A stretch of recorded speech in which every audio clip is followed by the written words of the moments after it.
Bem-vindos. Cumprimento também o pessoal aqui do Facebook. Vocês são muito bem-vindos. A gente está ao vivo e nós vamos aqui até às 8h35. Você é muito bem-vindo. Sua presença virtual aqui conosco enche meu coração de alegria. E nós vamos estudar a palavra de Deus nesta noite de quarta-feira. Eu vou aguardar um pouquinho até que todos tenham chegado aqui, ou a boa parte que acompanha esteja por aqui, para a gente ir para o estudo do texto desta noite. Seja bem-vindo, Anderson. A Vanessa está aqui no Instagram também, é bem-vinda. Minha esposa vai fazer a gentileza de compartilhar aqui para facilitar o acesso aos irmãos da igreja. E meu objetivo aqui nessa noite é estudar a Bíblia. Nós, sábado, estudamos a respeito do prólogo do Evangelho de João. E a gente vai, nesse mês todo de junho aqui, estudar o Evangelho de João, o quarto Evangelho. Então é um desafio, é uma maratona que a gente vai enfrentar aqui e você está convidado para essa jornada dentro do quarto Evangelho. Tá? Então, fica comigo. Então, hoje a gente vai estudar, sábado passado a gente estudou o prólogo de João, hoje a gente vai estudar o capítulo 2 e sábado a gente vai continuar. O título desse sermão aqui é Do Velho para o Novo. E você vai entender isso daqui assistindo a continuação desse sermão aqui no sábado. Claro que no sábado eu vou fazer alguma recapitulação a respeito do que eu falei hoje, mas a gente vai aprofundar um pouquinho a temática aqui e vamos falar um pouquinho sobre a teologia por detrás, a intenção mesmo por detrás ali da fala de Jesus. É claro que Jesus deixa tudo muito explícito, né? Dentro do Evangelho, é sempre muito intencional tudo que ele faz, tudo que ele realiza, e a gente vai perceber isso daqui a partir do estudo do Evangelho de João neste mês de junho, tá bom? São 8 cultos que nós vamos ter aqui, 8 sermões, estudos, então sempre quarta e sábado. Lembrando que no domingo nós estamos tendo o evangelismo com o pastor Aricelso Cidral. Você está sempre convidado a participar, a assistir, a se envolver, a compartilhar com seus amigos. Aos domingos nós estamos tendo lá o Mistério da Profecia, uma série excelente. O pastor Cidral tem conduzido maravilhosamente essa série e eu convido você a acompanhá-la. E os nossos estudos aqui, toda quarta e todo sábado. Quarta às 8 horas e sábado às 10h30. Às 10 horas e 30 minutos. Ok? Deixe o seu pedido de oração aqui no Facebook, nos comentários. Eu vou ler todos. Eu não leio todos os comentários, mas de quarta-feira eu faço questão de ler um por um. E quando eu colocar lá uma curtida, dá um joinha, é sinal de que eu orei por você. Tá bom? Então, coloca lá o seu pedido de oração. Vamos aqui para a oração do início do nosso culto e depois nós vamos para João capítulo 2. Nós vamos ficar aqui nos versículos de 1 a 11 e conversando com o capítulo 1 que a gente estudou sábado passado também um pouquinho. Vamos orar? Querido Deus, nosso Pai e nosso Rei, louvamos o nome do Senhor nesta noite de quarta-feira e pedimos a iluminação do Espírito Santo. Queremos entender melhor o texto bíblico, queremos entender a revelação que nos foi dada e para isso nós pedimos que o Senhor nos dê facilidade para nos concentrarmos e para que possamos olhar de maneira detida no relato e entendermos um pouquinho daquilo que o Senhor intencionou falar conosco. Cuida dos meus queridos, dos amados aqui da Igreja Central de Osasco, dos amados irmãos da Igreja do Kennedy, que a tua graça, a tua misericórdia sejam derramadas sobre nós nesta noite. Oramos também por aqueles que estão espalhados por outras igrejas, tem amados irmãos de outros lugares que têm me acompanhado aqui, tem pessoas que também não estão indo a alguma igreja, que não frequentam uma igreja, mas estão aqui acompanhando os estudos e eu peço que o Senhor abençoe a cada uma dessas pessoas. E a minha oração é feita em nome de Jesus. Amém. Evangelho de João, capítulo 2. Eu convido você para abrir a sua Bíblia. E é importante que você tenha aí uma Bíblia, seja ela física ou seja ela uma Bíblia digital, no tablet, no computador, no seu smartphone, não importa onde, mas que você tenha a Bíblia aí disponível aí, acessível para você nesse momento. Tá bom? Vamos ler aqui João, capítulo 2, dos versos 1 até o 11. Corrida, depois eu vou fazer ponto a ponto aqui, tá bom? A gente vai trabalhar dessa maneira. João capítulo 2, dos versos 1 até o versículo 11. Do versículo 1 até o versículo 11. 3 dias depois houve um casamento em Caná da Galileia. Achando-se ali a mãe de Jesus, Jesus também foi convidado com os seus discípulos para o casamento. Tendo acabado o vinho, a mãe de Jesus lhe disse: Eles não têm mais vinho. Mas Jesus lhe disse: Mulher, que tenho eu contigo? Ainda não é chegada a minha hora. Então ela falou aos serventes: Fazei tudo o que ele vos disser. Estavam ali 6 talhas de pedra que os judeus usavam para as purificações, e cada uma levava 2 ou 3 metretas.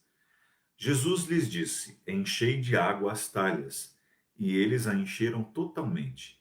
Então lhes determinou: Tirai agora e levai ao mestre-sala. Eles o fizeram. Tendo o mestre-sala provado a água transformada em vinho, não sabendo de onde viera, se bem que o sabiam os serventes que haviam tirado a água, chamou o noivo e lhe disse: Todos costumam pôr primeiro o bom vinho, e quando já beberam fartamente servem o inferior.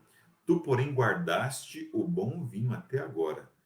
Com este deu Jesus princípio a seus sinais em Caná da Galileia.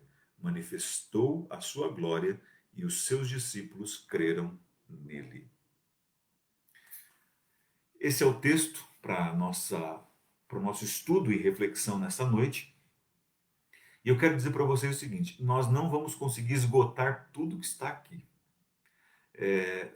A minha intenção aqui é que você leia por sua conta própria na sua casa, que você comece a observar. Veja, não tem nada por detrás do texto oculto, você não precisa saber aqui o grego. É claro, é óbvio que o grego é importante, mas veja, se você for um leitor atento do texto, você vai conseguir realmente enxergar coisas maravilhosas aqui. É uma questão simples de ler atentamente o texto. Às vezes a gente fica procurando coisa escondida, oculta, que não é o caminho. A gente tem que ser abençoado pela simples leitura do texto. Isso já vai ajudar bastante a gente. Tá bom? 3 dias depois que acontece o casamento de Caná da Galileia. 3 dias depois do quê? 3 dias depois do diálogo entre Jesus e Natanael. Perdão, Filipe e Natanael aqui, ó, dos versos 43 ao 51. No dia imediato resolveu Jesus partir para a Galileia e encontrou a Filipe, a quem disse: Segue-me. Ora, Filipe era de Betsaida, da cidade de André e Pedro e tal. Então, 3 dias depois que isso aconteceu, do chamado aqui para seguir a Jesus, né? Jesus chama Filipe para segui-lo. Depois o diálogo continua, verso 47. Jesus viu Natanael aproximar-se e disse a seu respeito: Eis um verdadeiro israelita em quem não há dolo. Perguntou-lhe: De onde me conheces? Respondeu Jesus: Antes de Filipe te chamar, eu te vi quando estavas debaixo da figueira. Verso 49. Então exclamou Natanael: Mestre, tu és o filho de Deus, tu és o rei de Israel. Ao que Jesus lhe respondeu: Por que te disse que te vi debaixo da figueira, crês? Pois maiores coisas do que estas verás. E acrescentou: em verdade vos digo, que vereis o céu aberto e os anjos de Deus subindo e descendo sobre o Filho do Homem. Então, quando a gente lê o capítulo 2, verso 1, que diz 3 dias depois, é 3 dias depois desse acontecimento. Quando Jesus chama Filipe aqui para segui-lo. E aqui o texto é bem claro em dizer que coisas grandiosas, né? Maiores coisas do que essa verás. Então, isso aqui está relacionado, um texto está relacionado com o outro. E o texto, no verso 11 do capítulo 2, termina dizendo assim: com este deu Jesus princípio a seus sinais em Caná da Galileia. Manifestou a sua glória e os seus discípulos creram nele. O, o milagre da transformação da água em vinho aqui é o primeiro milagre, a gente usa essa expressão, o primeiro milagre público de Jesus. É quando Jesus starta, né, o start do ministério de Jesus se dá aqui em Caná da Galileia, neste casamento, e a gente vai ver os pormenores disso daqui. Mas é importante que a gente tenha essa visão macro aqui do que está acontecendo, para a gente poder entender o propósito, por que Jesus realizou aquele milagre, que na verdade o Evangelho de João chama de sinal. Se você ler todo o Evangelho de João, João vai usar, toda vez que Jesus realiza um milagre, ele vai dizer que aquilo ali era um sinal. Era um sinal. E nesses próximos 8 encontros que nós vamos ter, eu estou contando todos os sábados de junho e todas as quartas de junho, são 8 no total, contando com esta, que é dia 3, né? Então, contando com esta, nós vamos estudar o Evangelho de João e nós vamos trabalhar nessa linha dos sinais que Jesus realiza. Para que eram esses sinais? Qual era o objetivo desses sinais? Bem, o texto aqui no verso 11 já termina dizendo qual era o objetivo. O texto fala assim, ó, verso 11: com este sinal, né? Deu Jesus princípio aos seus sinais em Caná da Galileia, manifestou a sua glória e os seus discípulos creram nele. É importante que você entenda isso. Para que aquele sinal aconteceu? Para a manifestação da glória de Jesus. E para que quem visse, o espectador, a testemunha ocular daquelas cenas, pudesse crer nele.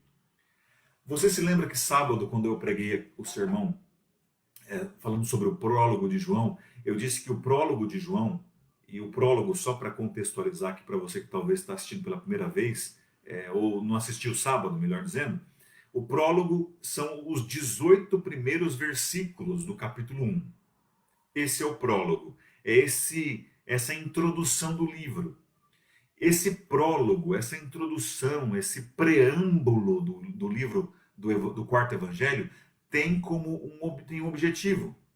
É situar o leitor, mostrar para o leitor quais serão os assuntos tratados. Esse prólogo funciona como uma espécie de índice de um livro.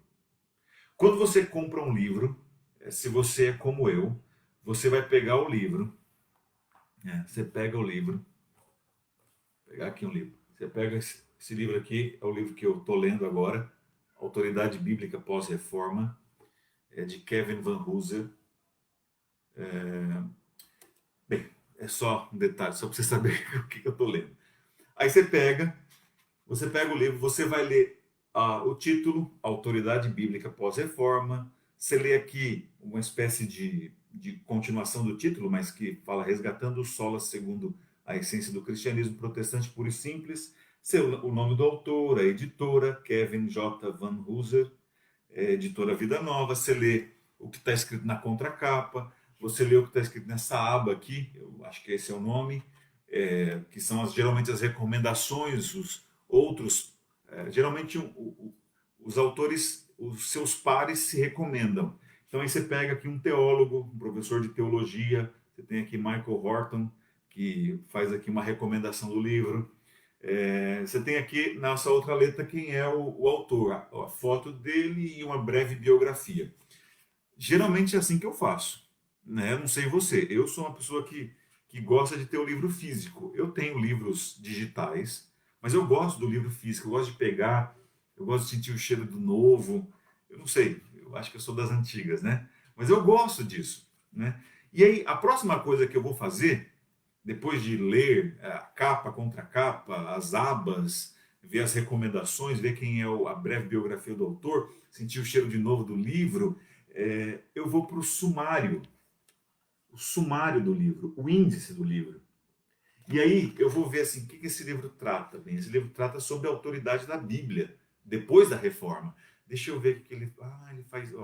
essa primeira parte ele tem isso, na segunda parte, esse capítulo é assim, aquele outro capítulo é isso.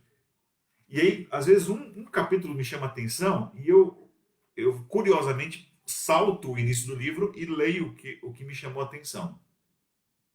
É assim que eu faço, tá? Eu faço desse jeito, você pode fazer de outro, não tem certo e errado aqui. Estou dizendo como eu faço. Quando você pega o Evangelho de João, você lê o começo lá, capítulo 1, dos versos 1 a 18.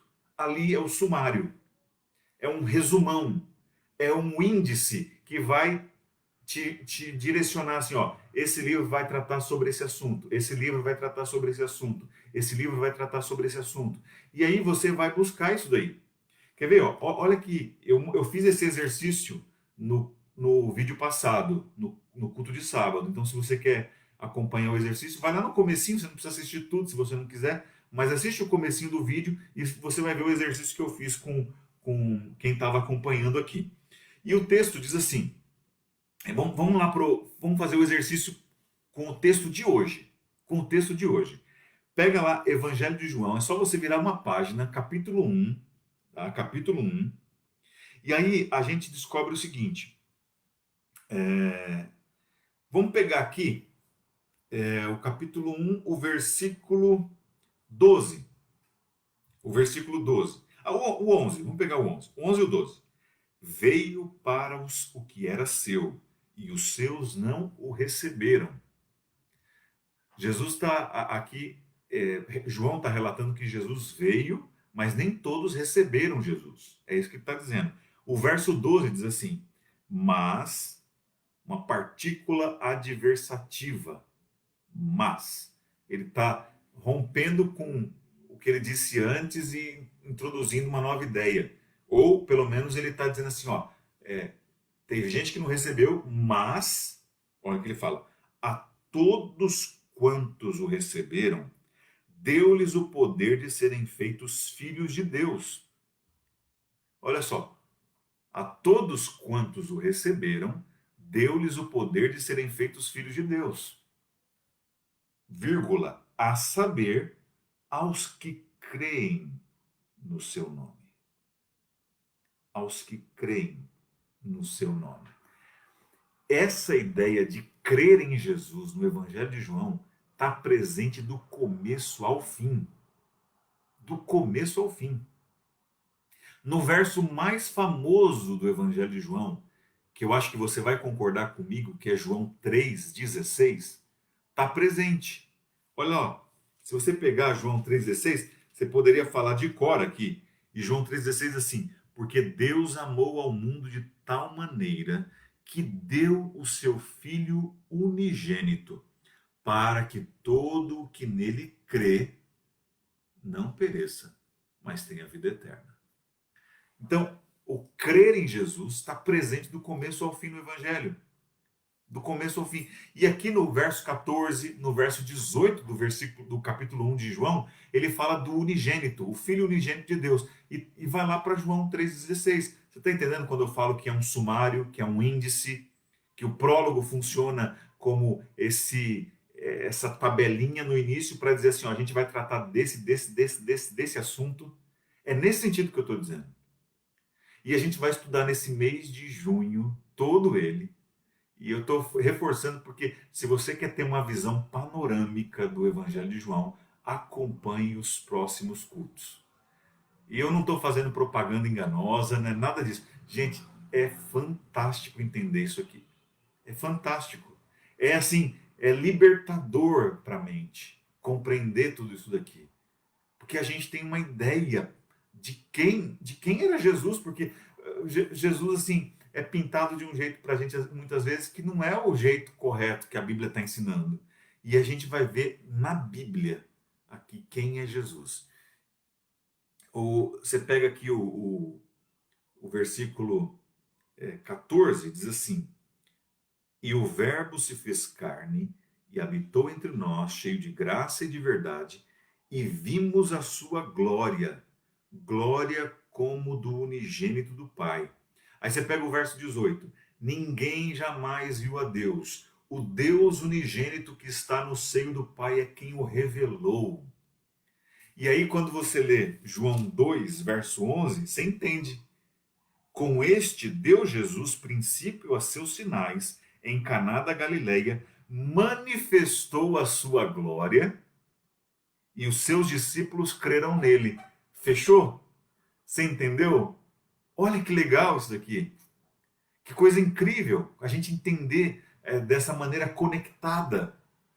Então, a ideia de crer e a ideia de manifestar a glória estava presente lá no prólogo. O prólogo estava resumindo, ó, a gente vai falar desse assunto, e de fato fala mesmo. E quando o texto aqui no verso 18 fala assim: ninguém jamais viu a Deus, o Deus unigênito que está no seio do Pai é quem o revelou. A palavra revelar aqui é a palavra exegese. É muito curioso, né? Jesus é a exegese de Deus. O que significa exegese? Porque tem até, eu estudei uma disciplina chamada exegese bíblica, né? Que é quando você pega a Bíblia e você retira da Bíblia aquilo que está lá. Isso é exegese. É você trazer à tona aquilo que está ali já no próprio texto. Isso é exegese. Jesus é quem revela o Pai. Jesus é a manifestação do Pai. É o Deus tornado carne. Jesus é a exegese de Deus. Olha que legal isso aqui. E quando Jesus faz esse milagre, João chama de sinal. E João chama de sinal porque ele está querendo dizer assim, ó, esse sinal é a demonstração, e o termo é para sinal mesmo, semeion, é a palavra grega que aparece, não é milagre, é sinal, é a manifestação, é a demonstração de que Jesus é o Deus encarnado, feito homem, o Verbo que se fez carne. E ele demonstra essa glória para os discípulos, para que eles acreditem nele. Por isso que fala assim, 3 dias depois de ter feito o chamado dos discípulos, ele vai e se manifesta para os discípulos, se mostra como Deus diante deles, dos discípulos. E eles creem em Jesus. Por que isso? Porque, veja, os discípulos teriam que acompanhar Jesus durante os 3 anos e meio do ministério. E mesmo tendo visto tudo o que viram, eles muitas vezes duvidaram, muitas vezes não compreenderam. Imagine se eles não tivessem visto este primeiro milagre, este primeiro sinal. Jesus aqui transformando a água em vinho. E a gente vai para o texto agora, depois dessa breve introdução. Na verdade, a gente vai continuar isso daqui no sábado. Por isso que eu estou fazendo esse amarrado com o que eu já falei sábado passado. Porque vai ser o mês todo de junho. Então, você vai me ouvir indo e voltando no texto. Indo e voltando no texto. Isso vai ser normal. Tá bom? O texto diz assim, 3 dias depois daquele chamado ali de Filipe, depois do que está nos versos 43 a 51 do capítulo 1, 3 dias depois, houve um casamento em Caná da Galileia. Em Caná da Galileia, achando-se ali a mãe de Jesus. Veja, a mãe de Jesus está naquela cena de casamento. Alguns pensam que provavelmente tenha sido algum parente de Jesus. Ou alguém muito próximo, porque Maria aqui tem entrada livre no casamento. Tem um mestre-sala, tem um mestre, uma pessoa responsável pelo casamento, mas Maria parece ser uma espécie de governanta ali dentro daquele casamento, porque ela interfere. Ela fala, acabou o vinho. Ela interfere. Então era alguém próximo, alguém conhecido. A gente não tem essa informação, a gente só existem possibilidades a respeito disso. E Jesus também foi convidado com os seus discípulos para o casamento. Tendo acabado o vinho, a mãe de Jesus lhe disse: eles não têm mais vinho. Mas Jesus lhe disse: mulher, que tenho eu contigo, ainda não é chegada a minha hora. Aqui está a primeira dificuldade, ou o primeiro obstáculo que a gente encontra no texto, quando Jesus se dirige à mãe dele como mulher, que tenho eu contigo. Isso aqui para nós soa um tanto que indelicado para um filho tratar a mãe desse jeito, né? Tudo bem, Jesus aqui é respeitoso, isso todo mundo reconhece. Mulher, que tenho eu contigo, né? É em tom de respeito. E a palavra utilizada por Jesus, gnai, que é mulher no grego aqui, e esse diálogo aqui foi registrado em grego por João, aliás, todo o Novo Testamento é registrado em grego. Isso aqui não é uma ideia, Jesus não foi rude, mas ele foi abrupto.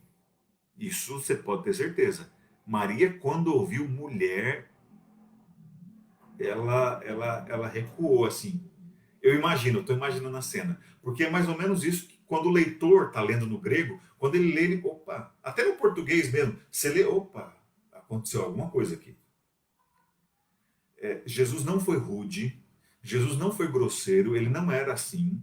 A gente tem certeza pela forma como ele trata as crianças. Aliás, o que me surpreende não é Jesus tratar bem as crianças. O que me surpreende é que as crianças não têm medo dele. Veja, os rabinos no primeiro século ensinavam que se você queria perder tempo na vida, você deveria conversar com mulheres e crianças. É isso mesmo. Perder tempo, conversar com mulheres e crianças era perder tempo. Nenhum deles era grosseiro, rude, mas não se dava atenção para a criança. E as crianças vão em busca de Jesus, elas vão e se aproximam dele. Então isso me mostra que Jesus era alguém extremamente amigável, era doce, era agradável estar na presença. Então, Jesus não está sendo rude com a mãe dele, mas ele está sendo abrupto. É assim, de repente ele fala, mulher, que tenho eu contigo? Ele de fato rompe aqui, e assim a gente podia tentar aliviar tudo, mas ele está rompendo com a maternidade. Ele tá cortando o cordão umbilical mesmo. Ah, mas pastor, mas como? Por que isso? Gente, Jesus era filho de Maria, sim ou não? Sim. A- Jesus encarnou, ele entrou, ele esteve no útero de Maria, é óbvio, isso é muito claro, ninguém nega isso. Mas nesse momento aqui, Jesus está iniciando o ministério público dele. E ele rompe com a própria mãe. Ele está dizendo assim, mãe, olha, de agora em diante não haverá interferência na minha agenda. Não haverá pitaco, ditames ou conselhos aqui. De agora em diante eu só sigo as orientações e eu só sigo a vontade do Pai. Mas pastor, Maria ensinou Jesus, pegou ele no colo. Você já imaginou que Maria ensinou Jesus a andar e quando ele caía ela levantava? Você imaginou que coisa dolorida agora? De agora em diante Jesus está rompendo, cortando o cordão umbilical. Mas irmãos, a gente precisa entender uma coisa, que nem a mãe de Jesus aqui na terra teve influência sobre o que ele fez no ministério. Jesus aqui, ele rompe mesmo, dizendo assim, ó, de agora em diante é só a vontade do Pai que eu vou fazer. Né? Parece duro, mas era necessário, e Maria provavelmente entendeu. Tanto é que quando a gente lê os evangelhos, o local mais próximo que a gente vai encontrar Maria, perto de Jesus, é na cruz. É na cruz. Ao longo do ministério, ela sempre, os evangelistas colocam ela sempre distante de Jesus, nunca perto dele, nunca tendo um diálogo com ele. É na cruz que ela vai ter. Isso tem um propósito, a gente não vai entrar aqui agora. Que lá também na cruz Jesus usa a mesma expressão, para você ver que não era uma expressão rude. Jesus usa a mesma expressão na cruz quando se dirige à mãe dele, ele fala mulher. Então era uma expressão extremamente doce, que a gente não tem como traduzir, e quando a gente lê aqui, num primeiro momento a gente sente assim, puxa, Jesus aqui, ele, ele foi duro com a mãe. Não, ele não foi. Ele simplesmente estava dizendo assim, ó, de agora em diante, eu pode deixar que eu conduzo as coisas, fique tranquila, não se preocupe. Eu dirijo bem tudo, está tudo sob controle. É isso que ele está dizendo. E o texto continua. O texto fala assim, tanto é que Maria entendeu no verso que ela falou assim, então ela falou aos serventes, fazei tudo o que ele vos disser. Né? E o verso 6 assim: estavam ali 6 talhas de pedra que os judeus usavam para as purificações, e cada uma delas levava 2 ou 3 metretas. Essa informação é muito interessante, porque essas talhas de pedra eram preferidas em lugar da cerâmica, né? Porque elas eram usadas para purificação cerimonial. E para que servia? Para a lavagem dos utensílios e para a lavagem das mãos dos convidados. Só que não é uma lavagem simplesmente de higienização das mãos ou de higienização dos utensílios utilizados na festa. Não, era uma lavagem cerimonial utilizada ali. E cabiam nessas 6 talhas de pedra 2 ou 3 metretas. Então, quando Jesus transforma a água que estava naquelas vasilhas em vinho, né? E o vinho aqui a gente já deixo bem claro que não era o vinho que Jesus transformou, a água que Jesus transformou em vinho, o vinho que saiu das mãos de Jesus era o puro suco de uva, ok? Eu não vou entrar nessa questão, mas era o puro suco de uva.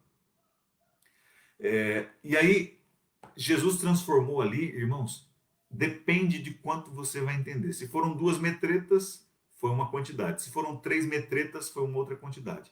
E existe também, eu não vou entrar nos detalhes por conta do tempo aqui, meu tempo já está se esgotando. Existem 2 possibilidades da quantidade de metreta. O que que era uma metreta? Metreta era a medida para os líquidos. É tipo o nosso litro. Era uma medida que eles tinham.